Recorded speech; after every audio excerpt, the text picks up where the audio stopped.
And you're live. Good morning, Summa scholars. Welcome to the Daily Summa. Today is Wednesday, March 12th of the first week of Lent. Joe, good morning. Good morning. Good morning, sir. Well, I'm on my second cup of coffee. That normally never happens. Usually when you guys see me here bright and early, or not so bright and early now, it's first cup of coffee at the end of it. But this is the warm, steaming second cup. And why that is, I don't know. I think it's just because I feel so good in this fasting thing. Today's the good day. Yesterday, rough. Today, Yeah. oh my gosh, sleep. So I told you, fasting, you go into like comatose sleep. Last night, I went to sleep at like 8:30 or 9 and hardly watched anything. Just, I'm tired, going to sleep like a little kid. Well, little kids fight sleep, but and I woke up at 4:45. Usually there's always a midnight break where I wake up, pray, or even if I'm too tired to pray, I'm still like a wake up in the middle of the night. This was, and when I woke up, I felt like it was 2 a.m. Like, you know how sometimes you can tell how long you've slept? You're like, oh, I just slept a short time. Well, this felt like I slept till 2 a.m., but it was 4:45 in the morning. Wow. And then I said, I wonder if I'd be able to get back to sleep because I know the alarm's going to go off at 5:30, which, by the way, this alarm thing, I haven't done that in years. Yeah. Alarm waking you up in the morning. I know it's most everybody's life, but it hasn't been mine for a while. It's not that bad. I mean, it's not as bad as I thought it would be. But the alarm I thought, could I go back to sleep? Like, would my body allow me to go back to sleep for this short period of time, knowing that the alarm's about to go off? And indeed I did. And I went into deep sleep for just that short period of time.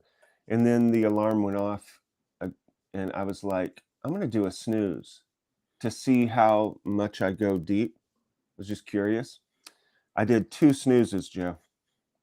And I think I went fairly deep in the second one. So yeah, and here's the crazy thing.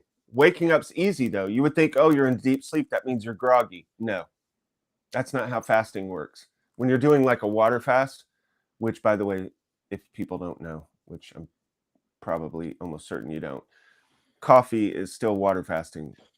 Your body doesn't change drinking coffee. Your body changes with other things. Anyway, I don't want to go into it. But so the crazy thing is, it's easy to wake up. It's like you go deep sleep and then, okay, I'm just awake. And also your body has cleansed itself of toxins. So like usually in the morning, I have to blow my nose. Nothing, not now.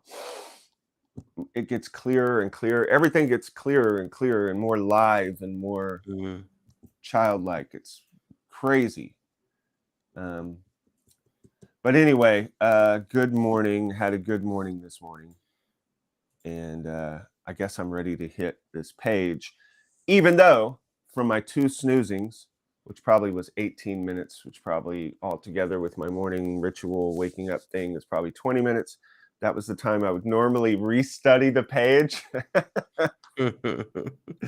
And unfortunately, we're talking about Aeviternity, something I know very little about. So I'm going to have to, usually I do my most in-depth study in the morning. The day prior, I read through it and just kind of get it in my head and see what thoughts come up.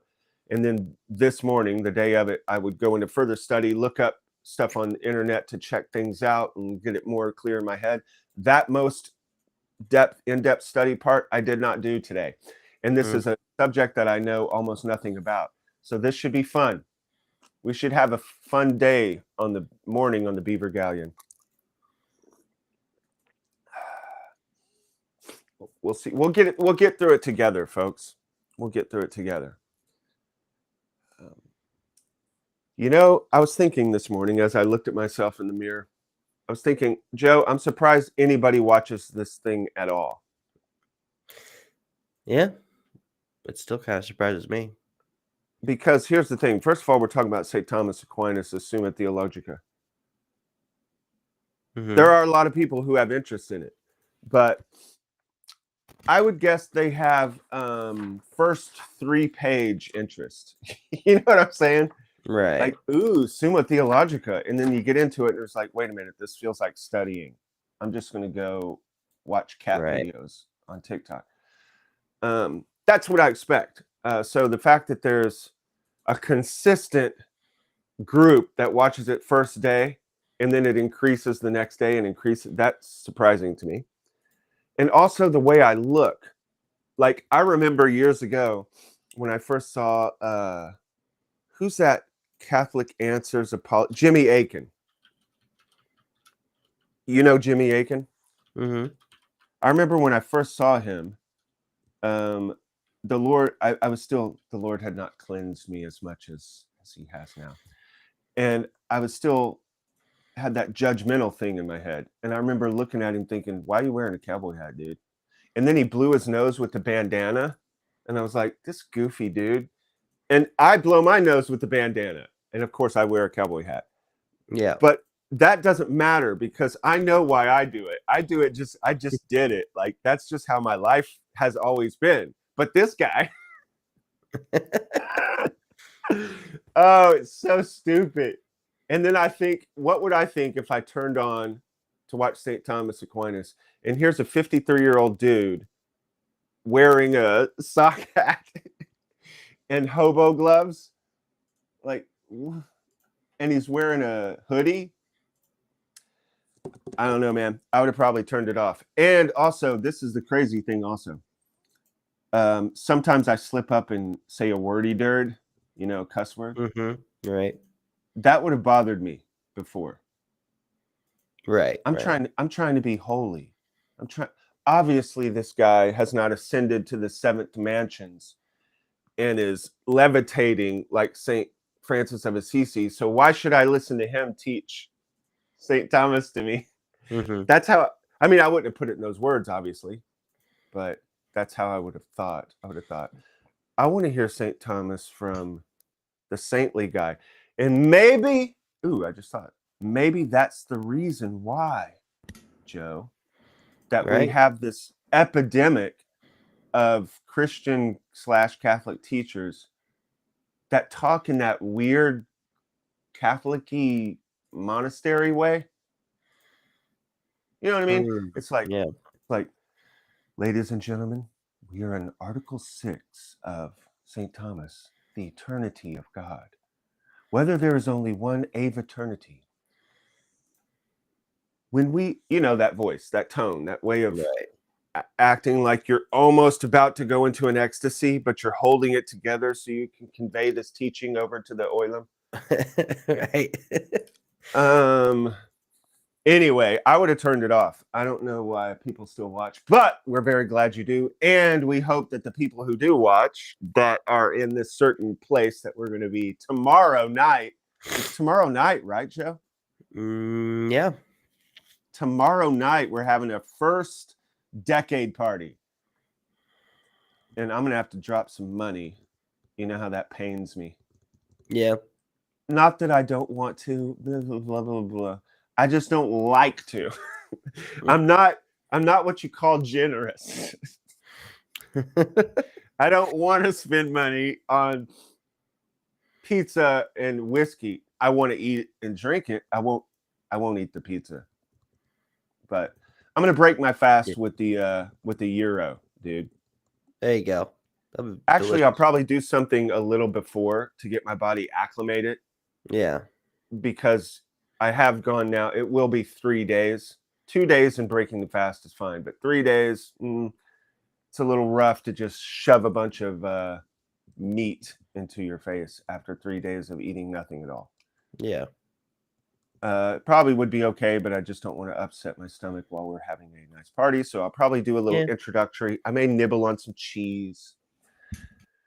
I may take some fat or something and boil it down and sip the stock. I may do something like that tomorrow before I leave or on my way over. We'll see. But Anyway, tomorrow's the big party. I'm excited to see all you guys. We got someone taking care of the animals, watching everything. So it's going to be nice, Joe. That would be pretty cool, dude. I'm excited. It'll be a good night. Yeah. And then there's gonna be jazz, you know. Oh, there's going to be jazz. Yeah. Yeah.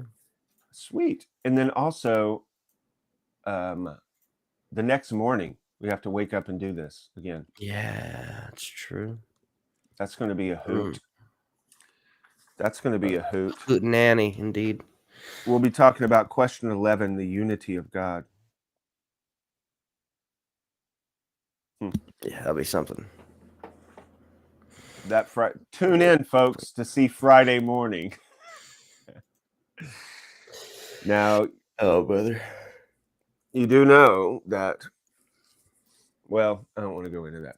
Okay, so I was going to mention something from yesterday. We had a question. Sin and the sea of forgetfulness, as per reply to objection 3 in Article 5. Article 5, objection 3, in the very being of an angel considered absolutely, there is no difference of past and future. And we talked about if God blinks something out of existence, if you suppose that he stopped something to exist, and he uses the word suppose, meaning that God's not really going to do this, but now we're in a hypothetical, is what he's saying. So we're in a hypothetical. Suppose God blinks something out of existence. Can we say that it didn't exist? And the answer is no, we cannot say that it didn't exist because God is not a liar and he's complete truth. And it did exist. So we can't say that it didn't exist. And then my question was, well, what about sin in the sea of forgetfulness? Because scripture says he will cast your sin into the sea of forgetfulness and remember it no more. And then there's that famous personal devotion story aphorism, I guess, from Saint somebody, I can't remember who. And somebody of importance said, I will believe if you can tell me what I confessed in my last confession. And then the saint goes to Jesus and says, what did they confess in their last confession? And Jesus says, I don't remember. Because the idea being that he forgets your sins, right? It's a cute story. Anyway, I asked the question of the people, how can that be if God doesn't do that, if God doesn't say that it's gone? So what do you think the answer is, Joe? Do you have any answers? Coming from what we've already studied in the Summa, what might Thomas and the Beaver Band say about why can there be a sea of forgetfulness if God cannot say that an angel that blinked out of existence never existed? How can there be a sea of forgetfulness? I'm not really sure, but I guess I would say that there's still some kind of difference between the forgetfulness and existence, you know? In existence? Yeah. Like to forget, you know, even though it is God, and to forget would be a very intense thing, right? And in theory, you're right, but there still seems to be like a big difference between forgetting something and it never having happened. Whereas you could act as if something has never happened, you know? Okay, But, so there's yeah, two things I would say about it. There's a second thing that I just thought of, actually. But the first thing I was getting at is I wanted to play on that thing about sin and evil being non-being. Remember how Thomas says that it's the nature of evil that it is non-being.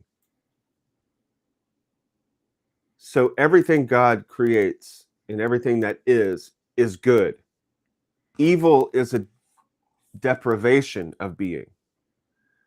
So if someone's blind, there's no substance to that. There's not something substantial thing called blindness. Blindness is an absence of the proper working of the eye. And so moral evil is the same thing. There's no substantial thing of moral evil, Oh yeah, but sure. but it's the absence of a properly aligned soul. It's the absence of virtue. So that led my thought to the sea of forgetfulness, that, and you could probably get into some really cool mystical teaching here, but the actual, you could say that the sin never even existed. It's different. It's categorically different than an angel, because the angel who, hypothetically, remember, we're sitting here on this beaver galleon watching the sun come up over the deck and having this conversation out here, just two dudes talking, as me and my buddy Mike Whitebread like to say, just dudes talking. Yeah, the angel actually existed, but sin, in this conception, in this way of looking at it, never substantially really existed. That's one thing I would say about the sea of forgetfulness. The other thing I would say is you have to understand what the word remember and forget means. And this is the thing that just occurred to me. And this applies to a feast that's coming up soon, Joe, that I wanted to tell you about, as God, in his providence, is very generously aligning some things for all of us on earth and for me and you, if it works out. But what I'm about to say applies to this feast that's coming up, which we will be together on. Amazingly. And that is this. The Hebrew word zachar. Zachar means to remember. Some of you who know the Big Lebowski might remember that Walter was Shomer Shabbos, Shomer Shabbos. Shabbos, of course, is Shabbat. It's the Ashkenazi way of saying it. And then Shomer means to guard, to protect. It's the word that's used if, like, right now, I'm Shomer this farm. I'm guarding and protecting everything. It's a word that's used in Hebrew if somebody hands their property over to you to take care of it. Shomer, okay? And Zachar means to remember. Zachar means to remember. So when God spoke on Mount Sinai, so say Hazal, that he said Shomer and Zachar at the exact same utterance. Bedeber echad, in one utterance, he said to the Jews, well, they weren't Jews, they were Israelites.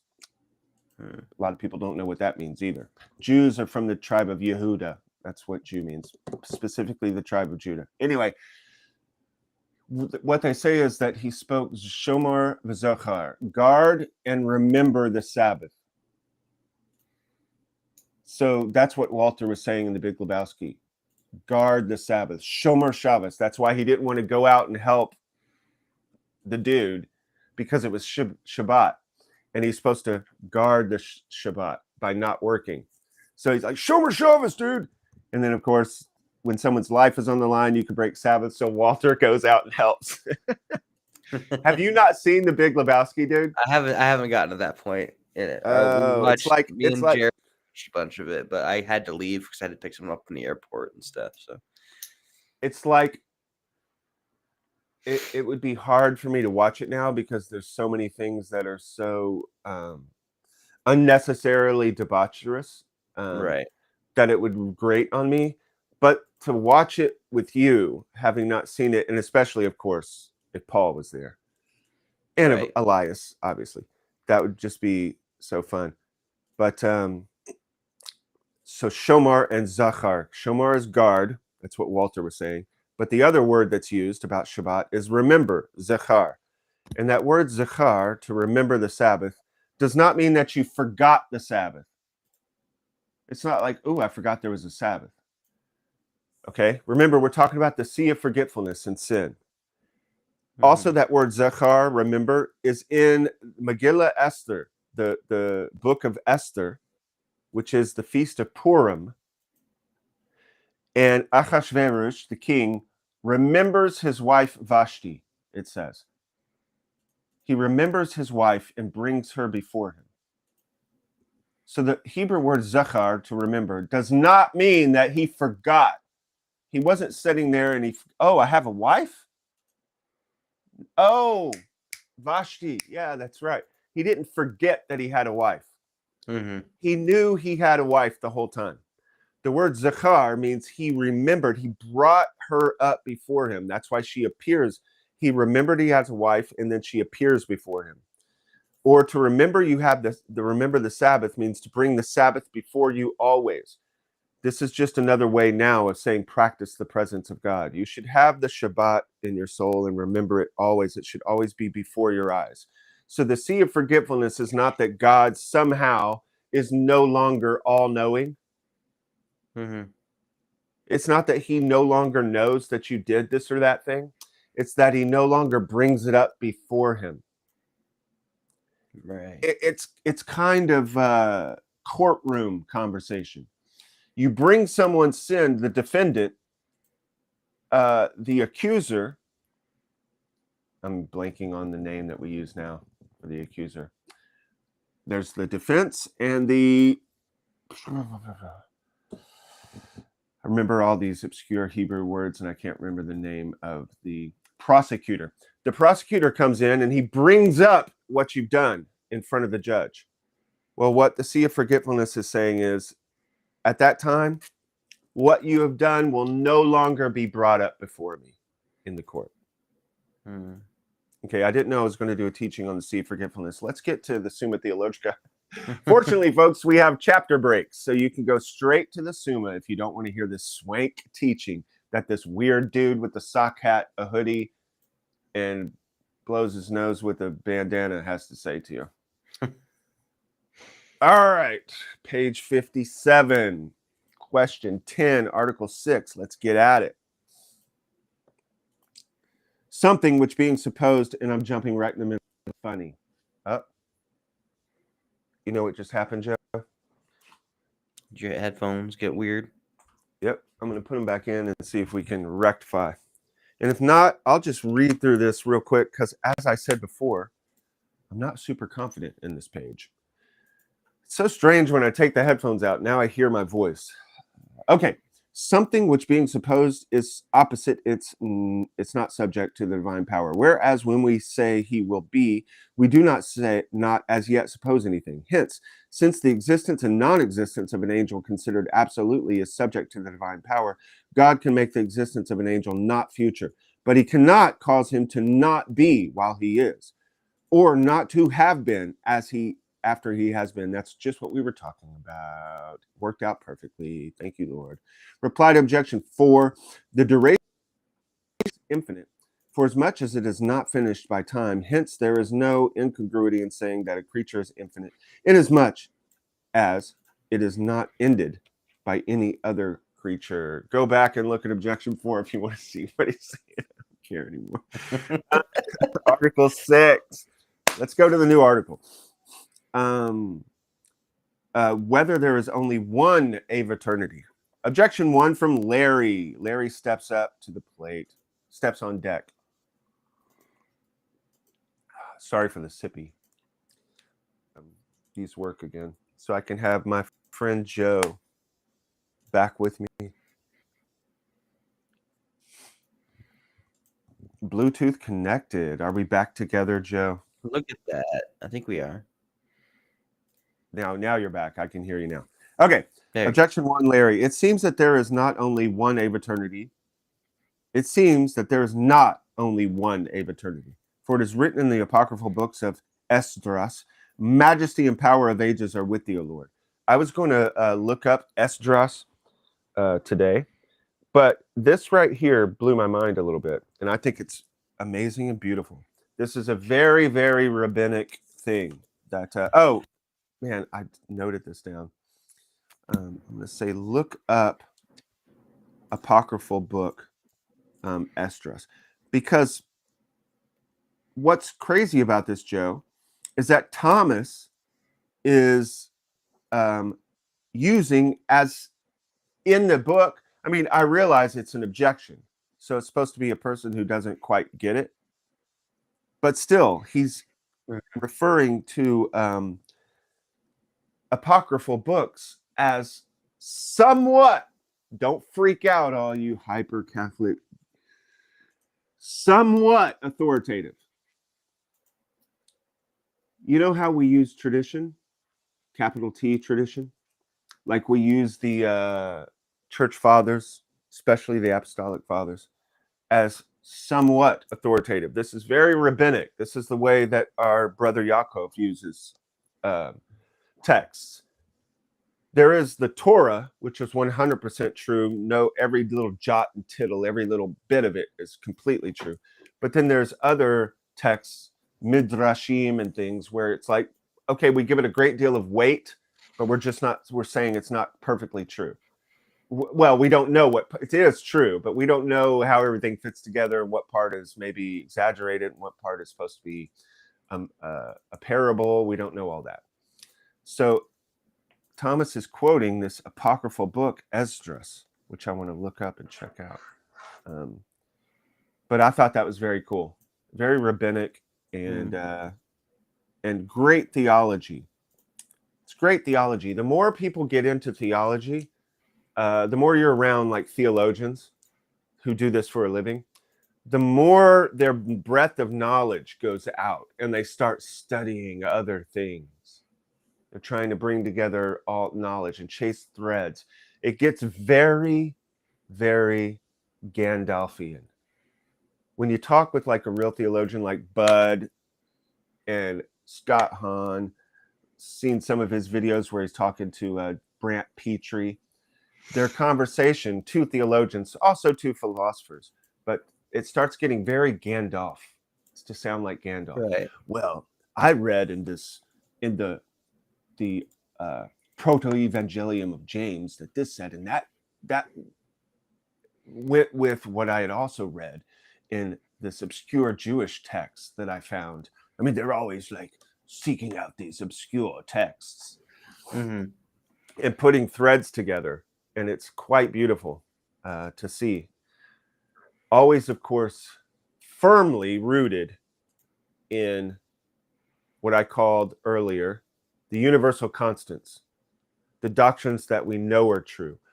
Once you have a solid understanding of the teaching that has been handed down to us from the apostles and who Jesus is, then you're like that child in the playground that has the fence around it. You're now free to like go out further and range out wider because you're not afraid that wolves are going to get you or some craziness is going to happen because you have the teacher there to guard you and you have a fence around the playground. So also the person who has a deep prayer life, the dove under the staircase, and who knows Jesus, the teacher, and who has a firm understanding of church teaching and what is firm doctrine that cannot be moved, then you can start ranging out comfortably without fear and happily, like Gandalf, take your ride over to some obscure library and find this obscure text and look up something, and you're not afraid you're going to get jarred and discombobulated because you have a firm foundation. And so we have Thomas quoting this apocryphal book, and it's just so cool, and I love it. The feast that's coming up, Joe, I keep you in suspense no longer. The day you're going to be here is the feast of Purim. Really? It's Purim. Interesting.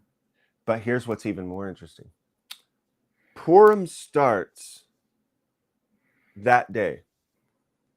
That night at 2:30 in the morning and thereabouts, that night that we're together, Friday night, there's going to be a very rare occurrence. And the rabbis are making a big deal about it because it's occurring on a very rare Purim time also. That night is going to be a blood moon, a lunar eclipse. The sun eclipsing the moon, and then the moon will be blood red. The moon will be turned to blood on the night of Purim, which, remember, everybody, I know a lot of you don't even know what Purim is. I'm sorry. Purim is a celebration. It's in the book of Esther in the Bible, where the wicked Haman wanted to kill all the Jews. He was trying to genocide the entire Jewish people, like a real genocide, where you say kill all of them. Like you put out a decree and say, let's kill all of them. Not like you're in a war and a bunch of people die and there's a conflict and people are disputing. Not that.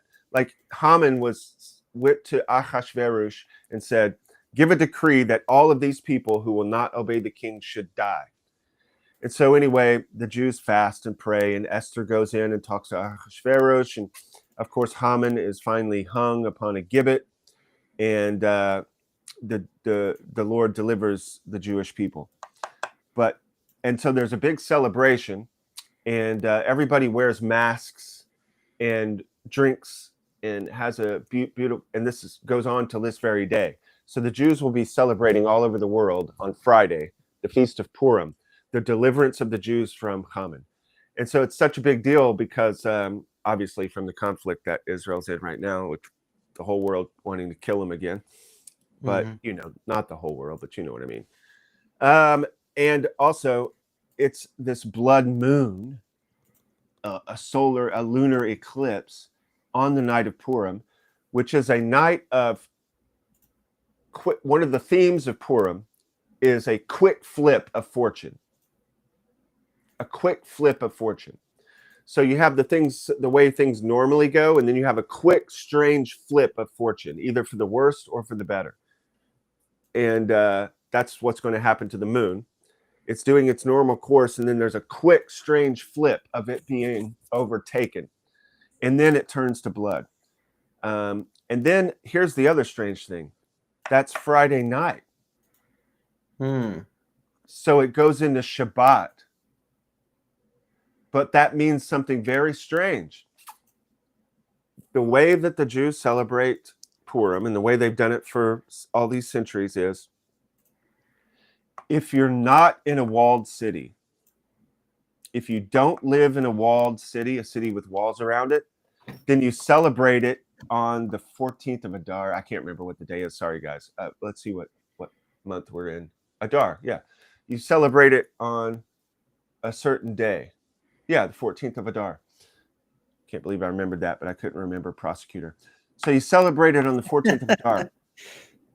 Okay, but here's the thing. If you're in a walled city, like Jerusalem was, and like the city was that the book of Esther takes place in, can't remember, but that city was walled, and there were more forces of Haman against them. So when they had to fight back, they were allowed to fight back. It took 2 days for the war to end. In the walled cities where there were more forces against the Jews. So if you're living in a walled city like Jerusalem, you celebrate Purim the next day. This is how it's always been done. This is how Jews do it all over the world. So some Jews are celebrating Purim on the 14th of Adar, and some Jews who are in walled cities or cities that used to be walled, like Jerusalem. In Jerusalem, they celebrate it the next day. They do that all over the world. But the next day is Shabbat, so they can't do certain things, so they can't celebrate Purim on Shabbat, and Shabbat has preeminence over everything. So what do?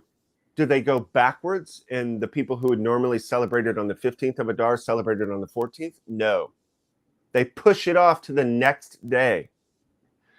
So strangely, this year, Purim, the feast of quick changes, sudden alterations of fortune, the day of hiding and revelation, when God is supposed to reveal himself, that day is now 3 days long.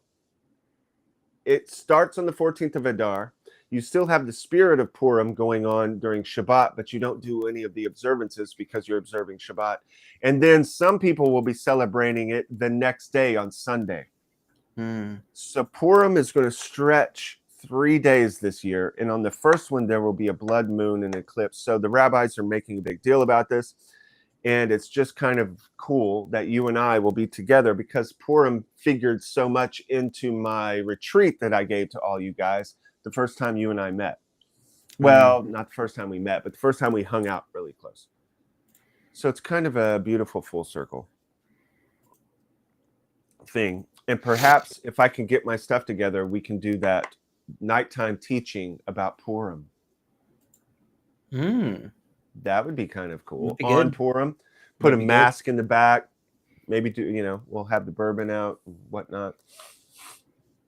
Okay, Let's zip through this. I'm so glad I talked too much because now I have an excuse for just zipping through this. Yeah. And acting like I know. I don't act like I know.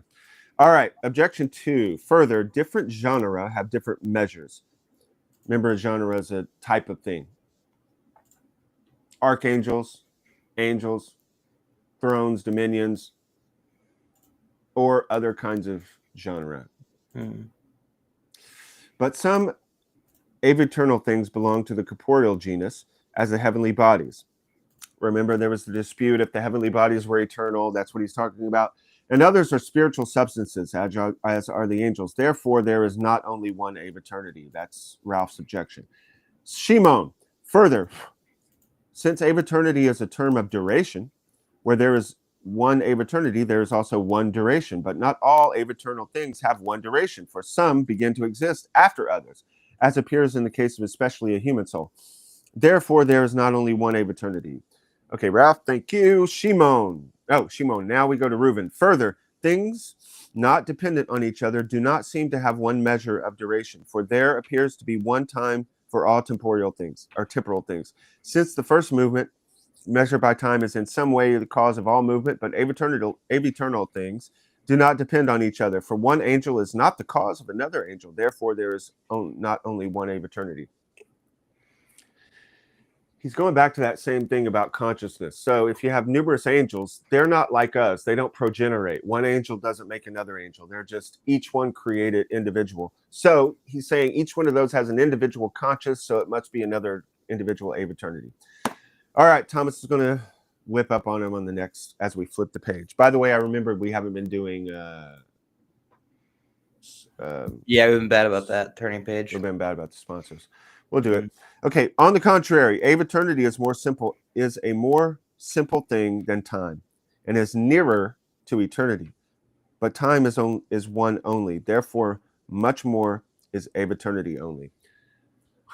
It's a lot, Thomas, that you're putting us through. He's saying space-time is one thing, seen as like a sheet of cloth, or like, ooh, this is nice, like a trampoline. Trampoline is one cloth. And remember how you've seen those, probably everybody by now has seen those examples of gravity, and a guy puts a big ball in the middle of the trampoline and it bends down, and then he throws another ball around that big bowling ball and it circles in a pattern around it. You've seen those, right, Joe? Mm-hmm. So that they do this to demonstrate how gravity works. By the way, this morning I was sitting for morning prayer and I saw the moon. Last night I saw it out on the porch on the other side of the sky. This morning I see it going down, and it was descending through a tree. So when the moon goes through a tree, because there's so many branches, you can really see its movement. It's so cool when you're sitting there looking. I'm chanting the Psalms and I'm watching this moon move through branches, just slowly move through branches. So you can feel that the whole earth is turning and this thing is moving. The whole universe is moving on this very large scale. Very cool.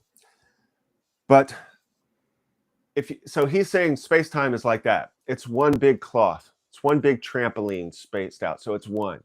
So if space-time is one, the closer you get to eternal, which by that he means absolute eternity, which by that he means that which is commonly referred to as God.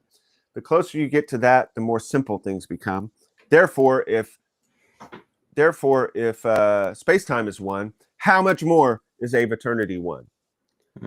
So I guess the argument from authority, because he quotes no one here on the said contra, the argument from authority must be the authority that aeviternity is one. I don't know, but these are the fun things we see as we go through a daily Summa page. I encourage everyone to stick with us on this Beaver Galleon. We're going on an adventure, folks. We're going on an adventure through Thomas Aquinas's mind and heart, and all the other people he quotes mind and heart: Boethius, Augustine, this apocryphal book of Esdras, so many mysterious things as we sit with Gandalf and study the things of God, the greatest mystery that there is. All right, so that's his sed contra. I answer that a twofold opinion exists on this subject. Some say there is only one Aeviternity, others that there are many Aeviternities. I also love that. This is probably the most rabbinic page that we've had, the most Gomorrah-like page that we've had in the Summa. Mm-hmm. One opinion says, another opinion says. Now, the thing is, Thomas is going to try to give the answer, but he also kind of ends it with, but we'll, a little, it's not solid. Yeah. That's very rabbinic. They'll say something of one opinion, and they'll say it with a tone of voice of great authority, like this is true. And then 2 seconds later, they'll say the opposite opinion with great authority, like it's true. They do that for a reason that I don't want to go into now, but that's purposeful, and that's the way life is, actually. That's the way science works. I remember the story of, who was it? Went to one of the world fairs, and he had, it's this. He had a theory that in the middle of a shadow, the darkest part of the shadow was on the outside, and the lightest part was on the middle, the very middle of the shadow. I can't remember this scientist's name. And then the other scientist said, that's ridiculous. Obviously, the darkest part is in the middle. And he was like, well, no, it must be. I mean, the darkest part is in the middle, yeah. And he was like, no, it must be because light is waves. And he says, no, light is like dots, like things moving straight. And so they laughed at this guy that thought that the lightest part was in the middle. And they didn't even do the experiment. The one guy didn't even do the experiment. That's what I'm saying. There's disagreements in science. And people are calling each other idiots and getting into arguments. People act like this is only in religion. If you think that there's only arguments and only lack of clarity in religion, then I would submit to you that perhaps your bias is that you don't want to have to figure out and wrestle with all the truths of all this scientific inquiry. And maybe you still want to be able to go and look at things on the internet that religion tells you not to do and all that stuff. That's probably why. Because it's so clear that there's always arguments in any science. In theology, there's arguments. In the natural sciences, there's arguments. But the end of that story is, of course, later they find out that he was right, or I wouldn't be telling this story. And that light part in the middle of the shadow, Joe, they named it after the scientist that disagreed with him and said he was ridiculous. So they named that little dot over the guy who was wrong and was so sure scientifically that he was right. They named the dot after him. It's beautiful. It's funny. And of course, later we find out that he was kind of right also. That's what my point is in all of this that I'm saying. When the Jews say this religious opinion is right and this religious opinion is right, and the skeptic who doesn't pause to think and because of their bias, which I understand because we all have biases, they don't want to pause and think about it because to them it's a fairy tale. But you have to see that what the Jew is saying intelligently is when he quotes a rabbi's opinion and says he's right, and he quotes this other rabbi's opinion and says he's right, and they're contradictory. What he's saying is there's some deeper knowledge, which is what I've been saying to all of you about the cave, the dark cave, is that you don't know, the things you don't know are where the riches are.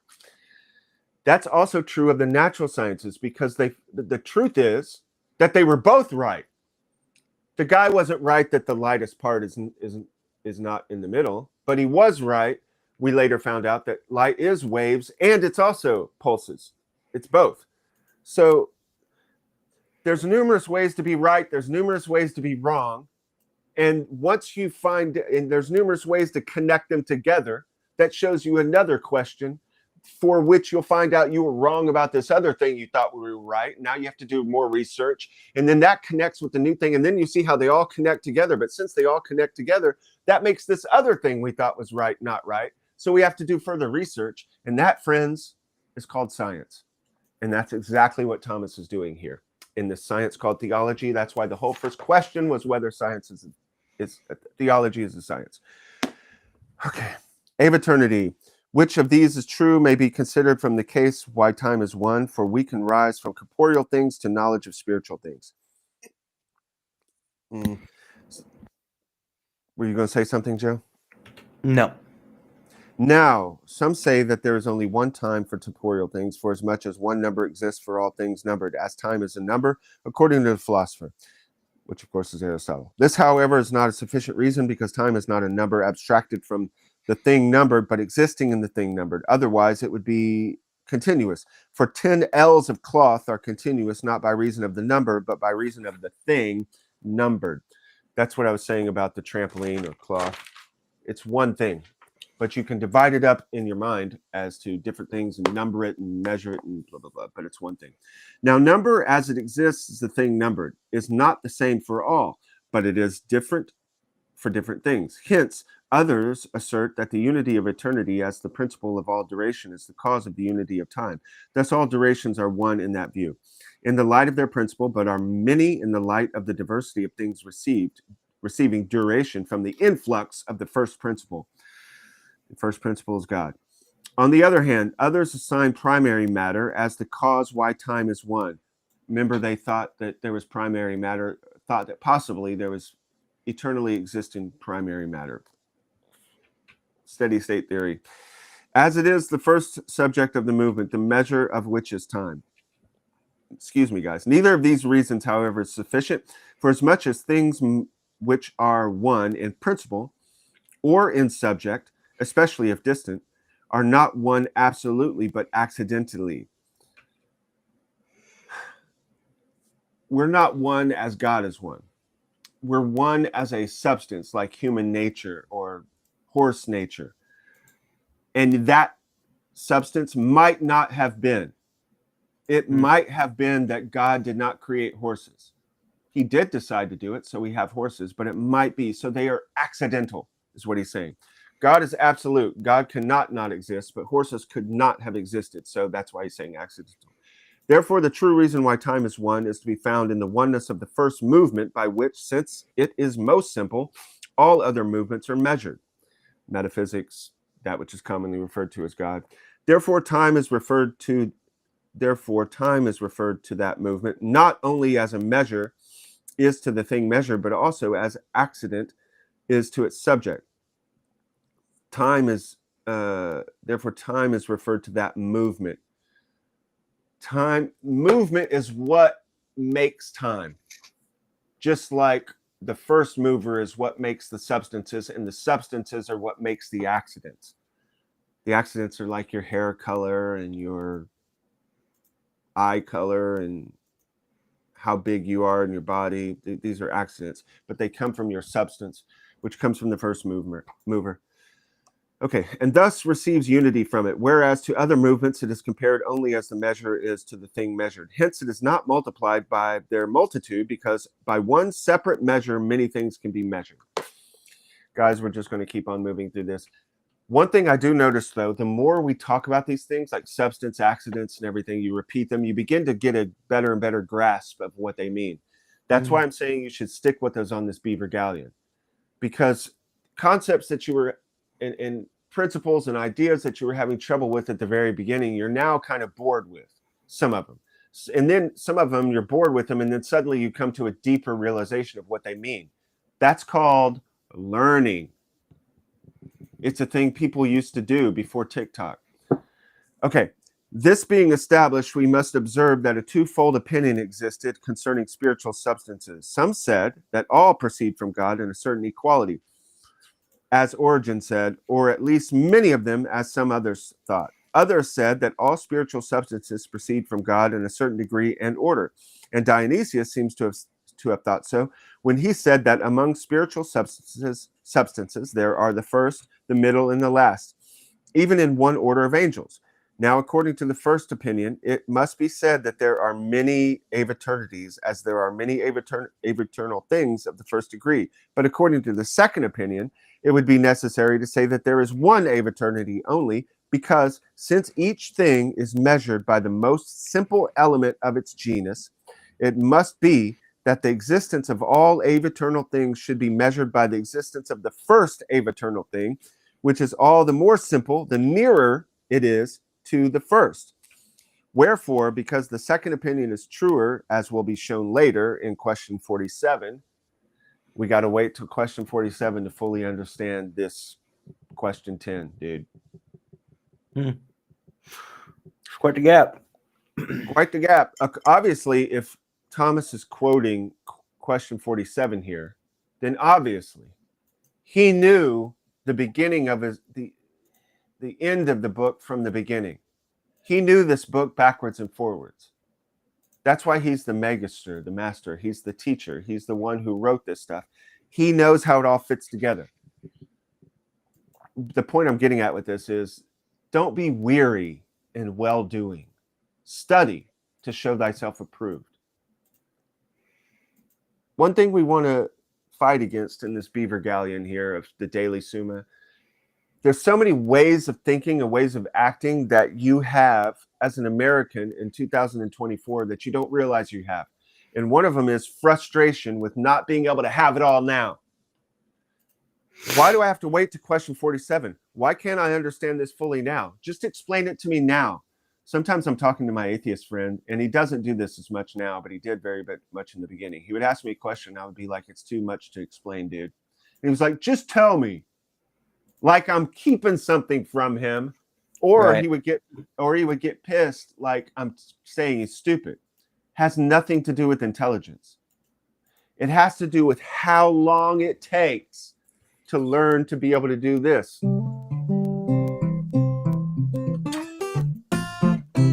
When I'm talking to a guitar student and he wants to do that and I say you can't yet, it's not because I think he's stupid. It's not because I'm trying to exalt myself over him. It's because all he knows how to do is this. He can't do it. And why do you think that your mind can assimilate all these things like that and then get frustrated and give up? You're not being realistic. You're not being realistic. Okay, I think you get the point. We concede at present that there is only one Aeviternity. Reply to objection 1. Aeviternity is something taking for age, that is, a space of a thing's duration, and thus we say many Aeviternities when we mean ages. Again, he's saying that you conflated two terms. You're equivocating, and you've used the two terms. You're using an idea of age, time epochs, and that's different than Aeviternity. Aeviternity is like we're saying it's one sheet or one trampoline or something. Reply to objection 2, which is to Ralph. Although the heavenly bodies and spiritual things differ in the genus of their nature, still they agree in having changeless being and are thus measured by Aeviternity. They all have changeless being. It's talking about the heavenly bodies, which they thought was one thing, but it's not. It all started at one point. But I would still say that there's a way in which perhaps they did always exist. But guess what? That's a nighttime class. Oh, and then next we got Shimon. All temporal things did not begin together. Nevertheless, there is one time for all of them, by reason of the first measured by time, and thus all aeviternal things have one aeviternity by reason of the first, though all did not begin together. The first principle, that which is spiritual, which God is controlling. And where did I put my? Here it is. Guys, we're at the end of this. We're done, Joe. We did it. We Very did this. good. Are you kidding me? Perfectly 1 hour? Yeah, I mean, it's 53 minutes because we started late, but yeah. Wow. How does he do it? Everybody, don't forget, tomorrow night, I will not be here. The next day, I will start tomorrow in this chair, but tomorrow when we do the Daily Summa, I'll be in a whole other place, which we haven't even talked about, Joe. Where are we going to do this? Well, not tomorrow, but Friday, you mean? I don't Friday. know. I don't even know where you're staying, so I guess you're staying with me. Can I stay with you? I think that must be how it is. Maybe we'll do it in your room or something. I don't know. Yeah, I guess we can do that. That seems fine. We'll see if something else comes up. Maybe at the party, we'll figure out some like weird thing to do it. I want to do more, being here is nice. This background, people said, are nice, and I love it. It's wonderful. But I want to do this show from weird places. Yeah. Are you gonna pack up everything? Yeah, and bring this camera over. Yeah. Okay. Yep. Sounds good. Packing up. Sounds Getting good. ready. Everybody, this is all straw, but straw is useful for starting fires. Meditate, pray, get into stillness and silence, and let the fire of the Holy Spirit begin in your heart for meditating on these things and others. Peace to everyone. Bye.